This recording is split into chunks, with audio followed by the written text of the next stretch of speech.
Hello guys, welcome to our YouTube channel. तो देखिए, मैं आपका दोस्त अभय आज आप लोगों के साथ लेकर आया हूँ वीडियो। जिस भी स्टूडेंट ने दिल्ली यूनिवर्सिटी सोल में बीकॉम प्रोग्राम या बीकॉम ऑनर्स में एडमिशन लिया है, उनके सेमेस्टर 1 के एग्ज़ाम चल रहे हैं। कुछ के स्टार्ट होने वाले हैं फरवरी मार्च 2023 में।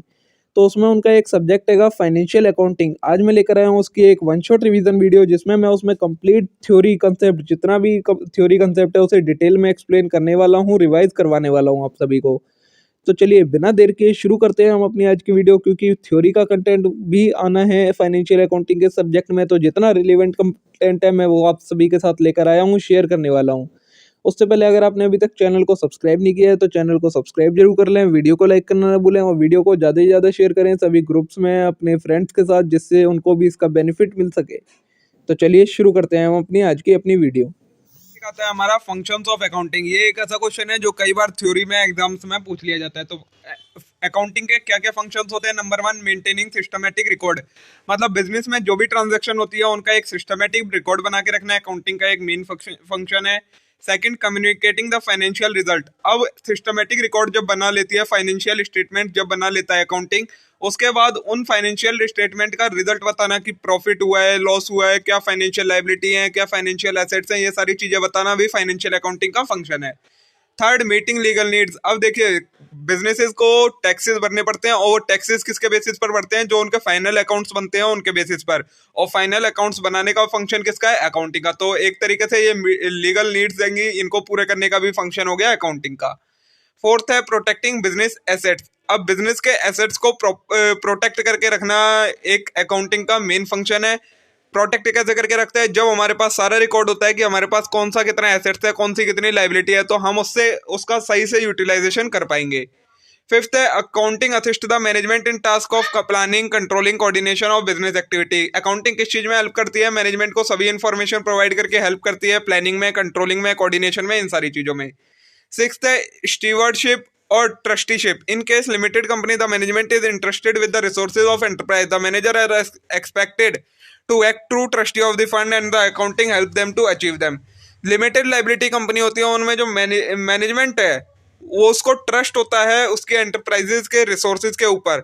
मैनेजर को समझा जाता है कि ये जो भी डिसीजन लेगा एंटरप्राइज के एसेट से रिलेटेड वो सही होगा, तो इसमें उसकी हेल्प कौन करता है? अकाउंटिंग उसकी हेल्प करती है। सेवंथ है fixing responsibility. Accounting help in competition और calculation of profit of different department of an enterprise. Accounting से क्या होता है? जितने भी डिपार्टमेंट होते हैं एक ऑर्गेनाइजेशन के अंदर, उसका प्रॉफिट और लॉस के बारे में पता लगता है, जिससे हमें पता लग जाता है कि कौन सा डिपार्टमेंट अच्छा परफॉर्म कर रहा है और कौन सा डिपार्टमेंट अच्छा परफॉर्म नहीं कर रहा है। उसके अकॉर्डिंग हम उन पर रिस्पॉन्सिबिलिटी कम और ज्यादा कर सकते हैं। ठीक है, और कुछ फंक्शन दिए हैं, वो ये वही सारे फंक्शन है। Maintaining systematic record, communication the financial result, वही सारे जो हमने पढ़ लिए हैं वही फंक्शन हैंगे ये भी। ठीक है, अब नेक्स्ट है लिमिटेशंस क्या क्या होती हैं अकाउंटिंग की। तो लिमिटेशन में नंबर 1 है accounting information is expressed in terms of money. मतलब वही ट्रांजैक्शन अकाउंटिंग में रिकॉर्ड की जा सकती है जो कि मनी की टर्म में मेजर हो। नॉन मॉनेटरी ट्रांजैक्शंस को हम अकाउंट्स में रिकॉर्ड नहीं कर सकते।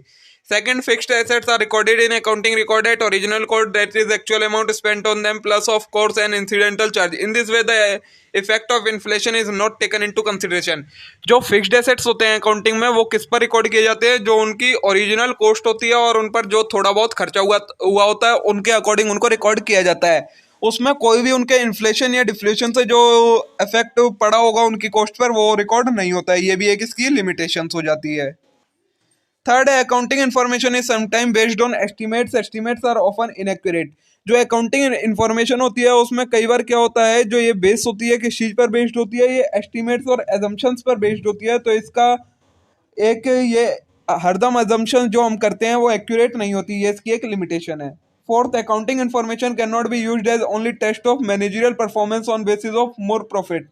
अकाउंटिंग इन्फॉर्मेशन को हम सिर्फ परफॉर्मेंस के बेसिस पर कि प्रॉफिट अच्छा हुआ है उसके अकॉर्डिंग जज नहीं कर सकते।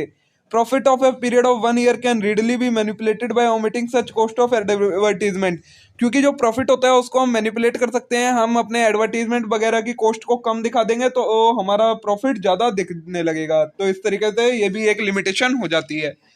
Fifth, accounting information is not neutral और अनबाइस्ड। मतलब जो अकाउंटिंग इन्फॉर्मेशन होती है वो बाइस्ड होती है, लोग उसे अपने अकॉर्डिंग चेंज कर देते हैं। Sixth, accounting like any other discipline has to follow certain principle which in certain cases are contradictory. Accounting को कुछ principles follow करने पड़ते हैं जो कि कई केसेस में कैसे हो जाते हैं, contradict principle हो जाते हैं, मतलब एक दूसरे से अगेंस्ट बता देते हैं ये प्रिंसिपल किसी भी स्टेटमेंट को। अब आगे आएगा हमारे पास परचेज बुक क्या होती है। तो परचेज बुक एक बुक होती है जिसमें हम सभी क्रेडिट परचेजेस को रिकॉर्ड करते हैं। इसमें कोई भी कैश परचेज नहीं आएगी और सिर्फ किसकी, गुड्स की परचेज जो होती है बिजनेस में कमोडिटीज की, उसकी परचेज को रिकॉर्ड करते हैं। कोई भी एसेट क्रेडिट परचेज हुआ हो वो सारी चीजें इसमें रिकॉर्ड नहीं करते। इसे हम और क्या बोलते हैं, बाउट बुक भी बोलते हैं, bought day book, purchase day book, invoice book, इन सब नामों से इसे जाना जाता है। ठीक है। परचेज बुक का देखिए आपके सामने फॉर्मेट है। एक कॉलम डेट का होता है, पर्टिकुलर्स का होता है, लेजर फॉलियो का एक कॉलम होता है, डिटेल्स होती हैं, दूसरे लास्ट वाले में फाइनल अमाउंट्स आती हैं। ये आपका फॉर्मेट होता है परचेज बुक बनाने का। इसमें सारी क्रेडिट परचेज रिकॉर्ड की जाती है, किसकी, गुड्स की। कोई भी एसेट की परचेज या फिर कोई भी कैश परचेज इसमें रिकॉर्ड नहीं की जाएगी। नेक्स्ट आता है आपका सेल्स बुक। सेल्स बुक क्या होती है, तो जितनी भी क्रेडिट सेल्स होती हैं वो इसमें इंक्लूड होती हैं। कोई भी एसेट की सेल्स या कैश सेल्स इसमें रिकॉर्ड नहीं की जाएगी। इसे हम day book, sold day book और सेल्स डे बुक के नाम से भी जानते हैं। देखिए ये फॉर्मेट है आपके सामने सेल्स बुक का, सेम वही फॉर्मेट है। डेट का column, particular, ledger folio, details और अमाउंट, ये कॉलम होते हैं सेल्स बुक में। परचेज रिटर्न बुक क्या होती है, तो परचेज रिटर्न बुक वो बुक होती है जिसमें हमारी अगर कोई परचेज जो हमने करी थी, कोई भी चीज खरीदी है, उसे जब हम वापस भेजते हैं तो उसे हम परचेज रिटर्न बुक में रिकॉर्ड करते हैं। These return are recorded in purchase return book. Return इसे हम और क्या नाम से जानते हैं, रिटर्न आउटवर्ड बुक भी कहते हैं इसे। ठीक है। सेल्स रिटर्न बुक क्या होती है, अगर हमने कोई सेल्स करी है और किसी कस्टमर ने उस सेल्स को वापस कर दिया तो वो सारी सेल्स इसमें सेल्स रिटर्न बुक में रिकॉर्ड की जाएंगी।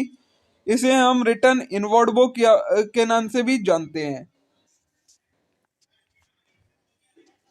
फिर आती है हमारी बिल्स रिसीवेबल। बिल्स रिसीवेबल क्या होती है, usually the business firm record entry for bills receivable, but when they are receive a large number of bill during a year, bills receivable book is used for dealing with bill drawn.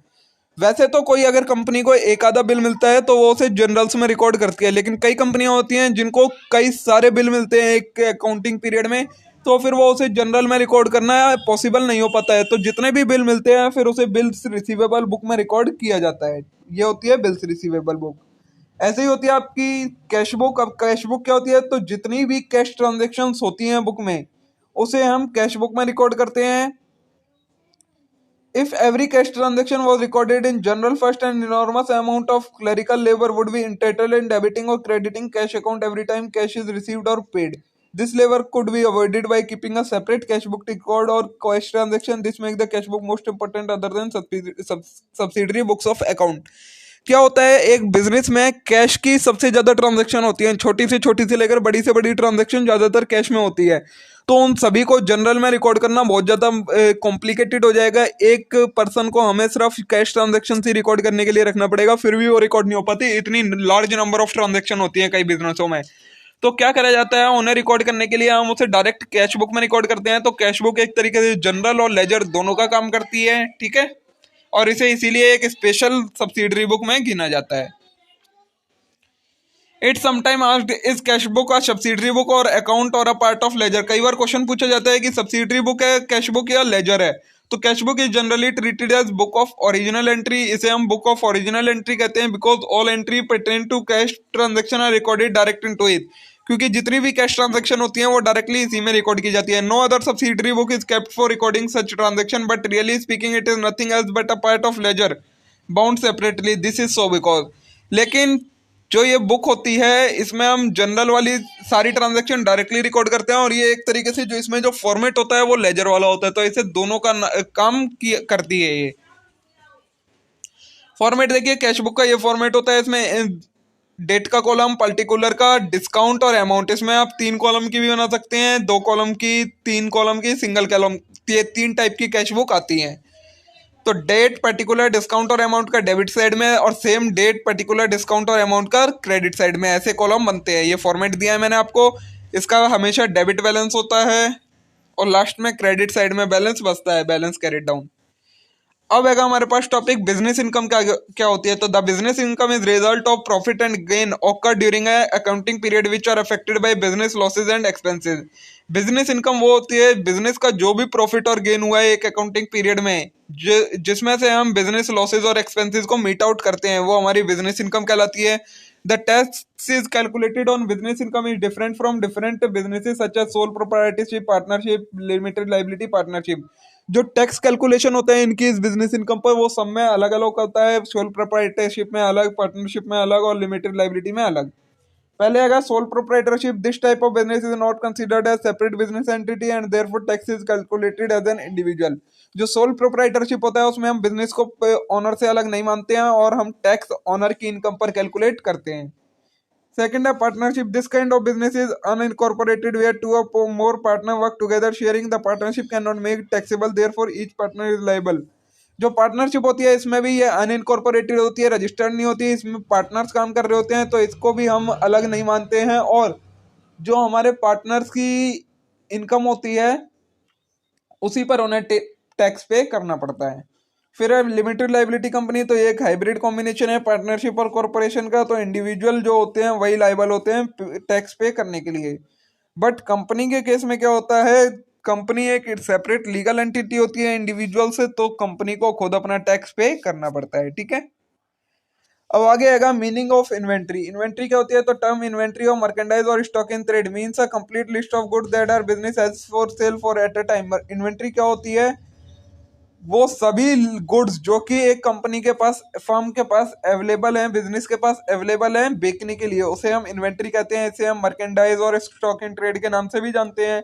In accounting inventory also include goods that are in different stage of production. और accounting में जो inventory होती है उसे उसमें कई सारे goods include होते हैं, जैसे कि अगर कोई वर्क इन प्रोग्रेस है, रॉ मटेरियल है, ये सारी चीजें भी इन्वेंट्री में इंक्लूड की जाती हैं। As per accounting standard 2 issued by ICAI of the inventory assets are. जो ICAI ने अकाउंटिंग स्टैंडर्ड दे रखे हैं उसके अकाउंटिंग स्टैंडर्ड 2 के अकॉर्डिंग इन्वेंट्री का वैल्यूएशन किया जाता है। इन्वेंट्री एसेट्स आर क्या क्या इन्वेंट्री में आता है, finished goods, raw material, work in progress, store, parts, raw material, consumables. Inventory does not include machinery, और इन्वेंट्री में मशीन्स इंक्लूड नहीं होती हैं। इन्वेंट्री दो टाइप की होती है। अगर मैन्युफैक्चरिंग कंसर्न है तो उसके पास क्या क्या इन्वेंट्री होगी, raw material, work in progress और फिनिश्ड गुड्स। और अगर ट्रेडिंग कंसर्न है, सिर्फ बेचने का और खरीदने का काम करती है, तो उसके पास सिर्फ फिनिश्ड गुड्स की इन्वेंट्री अवेलेबल होगी। आगे, at the end of year each trading entity is required to find the closing balance of inventory which include raw material, inventory, work in progress, finished good and miscellaneous item. The value of closing stock is shown in credit side of trading account and the asset side of balance sheet. Therefore, it is necessary to know the value of inventory before preparing final account. चाहे कोई भी business entity हो, चाहे trading हो, चाहे manufacturing हो, सभी को अपनी क्लोजिंग इन्वेंट्री फाइंड आउट करनी ही पड़ती है, जिसमें क्या क्या closing stock of raw material, inventory, work in progress, finished good, ये सारी चीजें आ जाती हैं। जो क्लोजिंग स्टॉक है वो ट्रेडिंग अकाउंट के क्रेडिट साइड में दिखता है और बैलेंस शीट के एसेट साइड में दिखाई देता है, इसलिए इसको हमें फाइनल अकाउंट्स बैलेंस बनाने से पहले ही वैल्यू करना पड़ता है। The valuation in its inventory is necessary to determine true income earned by business. Valuation किस लिए necessary है, true income find करने के लिए जरूरी है। valuation to determine gross profit, cost of goods sold is compared with revenue for accounting period. gross profit find करने के लिए cost of goods sold को compare करा जाता है revenue के साथ। cost of goods sold हम कैसे कैलकुलेट करते हैं, तो cost of goods expenses में opening inventory plus purchase plus direct expenses less closing inventory करते हैं, तो हमारे पास आ जाती है cost of goods sold। अब inventory valuation will be a major impact on business determination if valuation are overstated और understated. Inventory valuation का business की इनकम पर एक बहुत बड़ा इंपैक्ट पड़ सकता है अगर वो ओवरस्टेट हो जाए या अंडरस्टेट हो जाए। तो जब क्लोजिंग स्टॉक ओवरस्टेट होता है तो नेट इनकम भी हमारी ओवरस्टेट हो जाती है, मतलब बढ़ जाती है। अगर ओपनिंग स्टॉक ओवरस्टेट है तो नेट इनकम डिक्रीज हो जाएगी, अंडरस्टेट हो जाएगी। अगर वो क्लोजिंग स्टॉक अंडरस्टेट है तो इनकम भी हमारी अंडरस्टेट होगी, और ओपनिंग स्टॉक अंडर स्टेट है तो इनकम हमारी ओवरस्टेट हो जाती है। अब देखिए, टू डिटरमाइन हमें इन्वेंट्री वैल्यूएशन की जरूरत किस किस लिए पड़ती है। तो number 1, to determine financial situation. Business की फाइनेंशियल सिचुएशन को करेक्टली फाइंड करने के लिए हमें इन्वेंट्री की वैल्यूएशन की जरूरत पड़ती है। नेक्स्ट है लिक्विडिटी एनालिसिस करने के लिए जरूरत पड़ती है। फोर्थ है स्टेटरी कॉम्प्लायंसेस, मतलब जो शेड्यूल 3 है बैलेंस शीट जिसके अकॉर्डिंग बनती है कंपनीज एक्ट का, उसमें इन्वेंट्री को दिखाना कंपलसरी होता है। अब आएगा basis principle of inventory valuation. Inventory को वैल्यूएशन करने के हमारे पास कुछ प्रिंसिपल है। तो अकाउंटिंग स्टैंडर्ड 2 के अकॉर्डिंग इन्वेंट्री का वैल्यूएशन किया जाता है। उसमें क्या कहा गया है कि चाहे कॉस्ट या नेट रियलाइजेबल वैल्यू जो कुछ भी लोअर होगी उसी पर इन्वेंट्री को वैल्यू किया जाएगा। ठीक है। अब कॉस्ट क्या होती है, तो amount of expenditure incurred on acquisition of goods. जब हमने गुड्स खरीदे थे तो हमने कितनी अमाउंट पे करी थी, वो होती है कॉस्ट। और नेट रियलाइजेबल वैल्यू क्या होती है, तो in ordinary course of business the estimated selling price is less the estimated cost of completion and estimated cost required to make this sale. An appraisal is made net realizable value of an item by item. However, in some circumstances, it approximate to grip similar or related object. Net realisable value क्या होती है, वो value जो अगर हम goods को अभी बेचे तो हमें जो वैल्यू मिलेगी वो कहलाती है नेट रियलाइजेबल वैल्यू। तो इनमें से कॉस्ट या नेट रियलाइजेबल वैल्यू में से जो भी कम होता है उसी पर इन्वेंट्री को वैल्यू किया जाता है। बेसिस देंगे इन्वेंट्री वैल्यूएशन के, यही वही आपको बता रखा है ऊपर ये। अब इन्वेंट्री को रिकॉर्ड करने के हमारे पास दो सिस्टम होते हैं, पेरियोडिक इन्वेंट्री सिस्टम और परपेचुअल इन्वेंट्री सिस्टम। तो पेरियोडिक सिस्टम क्या होता है ये देखना है हमें, और परपेचुअल सिस्टम क्या होता है ये देखना है। देखिए मैं डिफरेंस लेकर आया हूँ। सबसे पहले मीनिंग है, तो पेरियोडिक में this system is based on physical count. जब हम सभी क्वांटिटी का फिजिकली काउंट करें, उनको जा जाकर चेक करें कि किस चीज की कितनी क्वांटिटी अवेलेबल है, तो वो कहलाता है पेरियोडिक इन्वेंट्री सिस्टम। परपेचुअल क्या होता है, this system is based on continuous record. जब हम साथ के साथ जैसी कोई चीज आई वैसी रिकॉर्ड कर ली, जैसी कोई चीज गई गुड्स गए वैसी रिकॉर्ड कर लिए, तो इस तरीके से जब हम रिकॉर्ड करते हैं तो वो परपेचुअल कहलाता है। और पेरियोडिक क्या होता है, जब हम ईयर के एंडिंग में सभी चीजों को एक बार कैलकुलेट करें जाकर, वो कहलाता है periodic inventory system. Provide information about, तो पेरियोडिक वाला क्या इन्फॉर्मेशन प्रोवाइड करवाता है, इन्वेंट्री इज डायरेक्टली डिटरमाइंड और cost of sales is taken as residual figure. ये डायरेक्टली हमें इन्वेंट्री की वैल्यू बता देता है। और परपेचुअल में cost of sale directly determined और इन्वेंट्री को हम रेजिडुअल फिगर लेते हैं। जो परपेचुअल होता है उसमें क्या होता है, सेल्स की अमाउंट हमें डायरेक्टली पता लग जाती है, बट इन्वेंट्री की अमाउंट हमारी जो रेजिडुअल बैलेंसिंग फिगर होती है वो होती है। अब आएगा कॉस्ट, तो जो पेरियोडिक वाला होता है वो कम एक्सपेंसिव होता है क्योंकि हमें उसमें ज्यादा खर्चा नहीं करना पड़ता, बट जो परपेचुअल होता है उसका मेंटेनिंग का कॉस्ट ज्यादा हो जाती है। अब ये सारा ऐसी है एक्स्ट्रा, इसमें से आप जो जो इम्पोर्टेंट है वो पढ़ लीजिए। इम्पैक्ट ऑन बिजनेस और ऑपरेशन, बिजनेस पर क्या इम्पैक्ट पड़ता है, तो अगर हमें पेरियोडिक इन्वेंट्री वैल्यूएशन करना है तो बिजनेस को कुछ टाइम के लिए बंद करना पड़ेगा, बट जो परपेचुअल होता है उसमें बिजनेस को बंद करने की कोई जरूरत नहीं होती है। इन्वेंट्री कंट्रोल है, तो under this inventory control is not possible. Periodic में इन्वेंट्री का कंट्रोल नहीं हो पाता है, बट परपेचुअल में इन्वेंट्री पे कंट्रोल रहता है। अब मेथड है इन्वेंट्री वैल्यूएशन के, तो 4 मेथड हमारे पास गिवन है, specific identification method, FIFO method, LIFO method और weightage average method. Specific identification method में क्या होता है, इसमें जब हमारे पास कुछ हाई वैल्यू के गुड्स होते हैं उनके लिए जो हम मेथड यूज करते हैं वो होता है स्पेसिफिक आइडेंटिफिकेशन मेथड। मतलब हम हर चीज को अलग से पहचान कर उसकी कॉस्ट पता लगा सकते हैं। First in first out method में क्या होता है, मतलब जो चीज पहले आई है हम उसे पहले ही सेल करेंगे, ये होता है first in first out method. LIFO last in first out method क्या होता है, मतलब जो लास्ट में चीज आई है उसे सबसे पहले बेचेंगे, बाकी जो पहले की पड़ी है उसे पड़ी रहने देंगे, वो होता है लीफो। और वेटेड एवरेज में वेट प्रोवाइड किया जाता है, उसके अकॉर्डिंग इन्वेंट्री का वैल्यूएशन किया जाता है। देखिए मैं आपके सामने सभी का फॉर्मेट लाया हूँ, ये है सबसे पहले फीफो का फॉर्मेट। इनको आपको समझने में सबके में कुछ समझ नहीं आएगा, जब आप इनके क्वेश्चन सॉल्व करेंगे तो आएगा समझ में। मैं सिर्फ इनका फॉर्मेट दिखाने के लिए लाया हूँ आपके साथ एक बार। कैसे बनता है, डेट का कॉलम होता है, रिसिप्ट का, इशू का और बैलेंस का 3 मेन कॉलम होते हैं। मतलब रिसिप्ट मतलब परचेज जो करी है, सेल इशू मतलब सेल्स जो कर रहे हैं, और बैलेंस जो स्टॉक हमारे हाथ में है। अब इन तीनों के अंदर 3-3 कॉलम बनते हैं, एक यूनिट का, फिर दूसरा यूनिट पर यूनिट प्राइस का, और तीसरा टोटल अमाउंट का, ये कॉलम बनते हैं और इसमें हमें रिकॉर्ड करना पड़ता है ऐसे। ये लीफो वाले का है, सेम ही लग रहा होगा आप लोगों को। ये है वेटेड एवरेज मेथड का, ठीक है।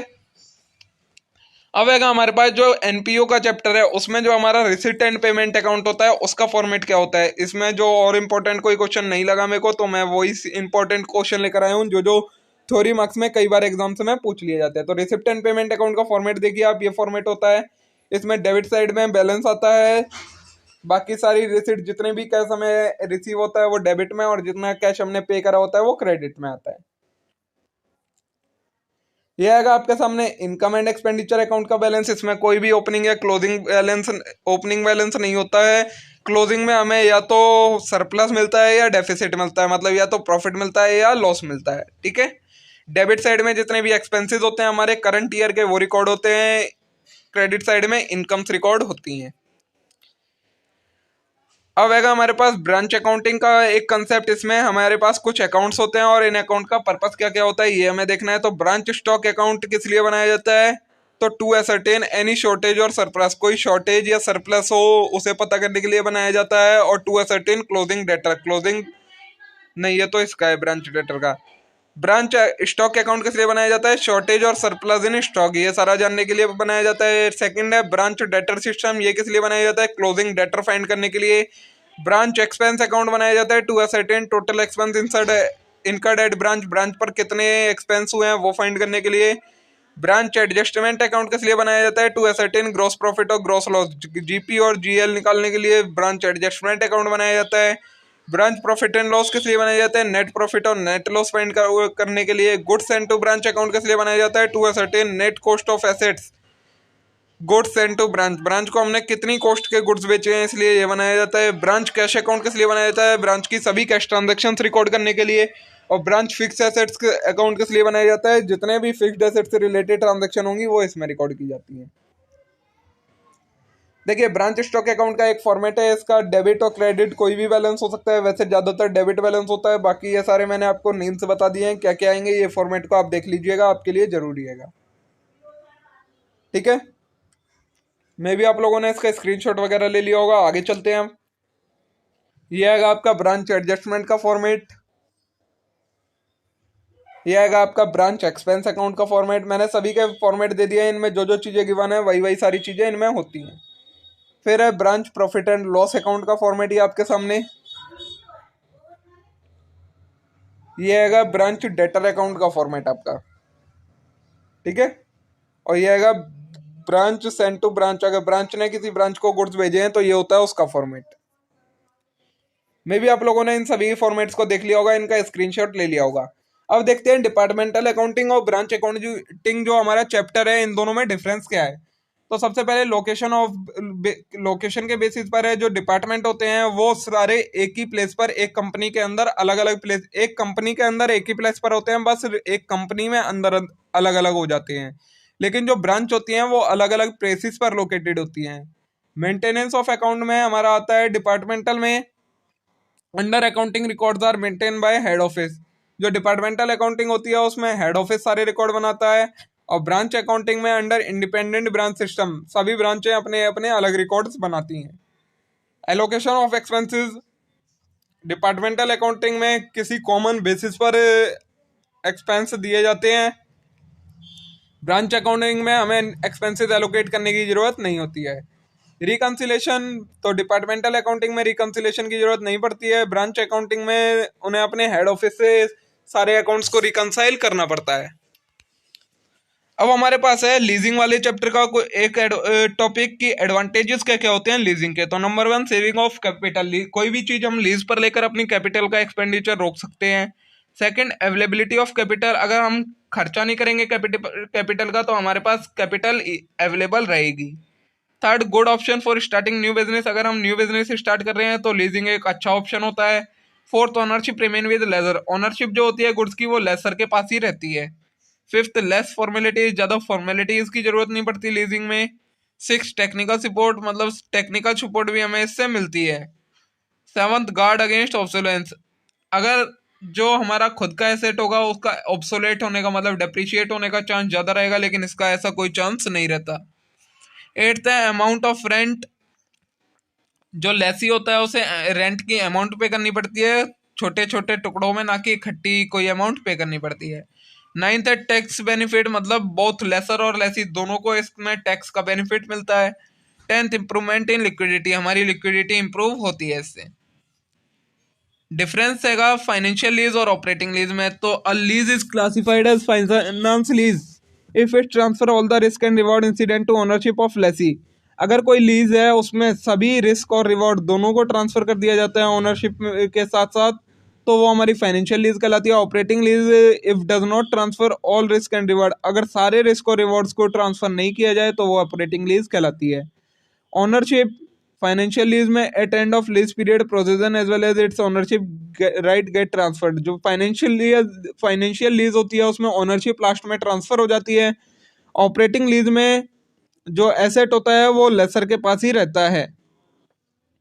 नेचर रहेगा finance lease is a sort of loan agreement. Finance lease एक टाइप का क्या है, लोन एग्रीमेंट है जिसमें लेसर जो है वो लोन प्रोवाइड करवाता है एक तरीके से। और ऑपरेटिंग लीज में ये किसकी तरह है, रेंटल एग्रीमेंट की तरह होती है operating lease. Maintenance and expense, the liability of repair maintenance किसकी होती है, लेसी की होती है, मतलब जिस पर्सन ने ली होती है फाइनेंशियल लीज के अंदर। बट ऑपरेटिंग लीज में लेसर को सभी रिस्क बियर करने पड़ते हैं। ड्यूरेशन, जो फाइनेंशियल लीज होती है वो लॉन्ग टर्म की होती है और जो ऑपरेटिंग लीज होती है वो हमारी शॉर्ट टर्म पीरियड की होती है। Flexibility, agreement terms and condition are flexible and subject to change. जो फाइनेंशियल लीज होती है उसकी टर्म्स एंड कंडीशन को एडजस्ट किया जा सकता है, और लेकिन जो ऑपरेटिंग लीज है वो इससे भी ज़्यादा फ्लेक्सिबल होती है। यही सारी चीज़ें इसमें आपको दी हैं। बाकी आगे आएगा हमारे पास जो कंप्यूटराइज्ड अकाउंटिंग है, उसमें से मैं भी कुछ टॉपिक लेकर आया हूँ, जैसे कि ऑब्जेक्टिव क्या होता है कंप्यूटराइज्ड अकाउंटिंग का। तो नंबर 1 स्पीड, कंप्यूटराइज्ड अकाउंटिंग से हमारी स्पीड बढ़ती है अकाउंटिंग करने की। सेकंड एक्यूरेसी, मतलब जो भी हम डाटा क्रिएट करते हैं वो एकदम एक्यूरेट होता है क्योंकि मशीन से किया गया है। थर्ड अप टू डेट, हमेशा अप टू डेट रहता है डाटा, कभी भी कोई प्रीवियस डाटा नहीं अपडेट होता। फोर्थ है backup of data is possible, अगर हम डाटा को बैकअप करना चाहें तो वो डाटा का बैकअप पॉसिबल रहता है। Fifth quick analysis of record, record को हम क्विकली एनालिसिस कर सकते हैं। ठीक है, तो देखिए दोस्तों इसी के साथ ये हमारे जितना भी थ्योरी पार्ट था फाइनेंशियल अकाउंटिंग का इंपॉर्टेंट पार्ट, वो मैंने सारा पार्ट कवर कर लिया आज की इस वीडियो में। मे भी ये वीडियो आप लोगों के लिए अच्छी रही होगी, आप लोगों को पसंद आई होगी, आप लोगों को यूजफुल लगी होगी।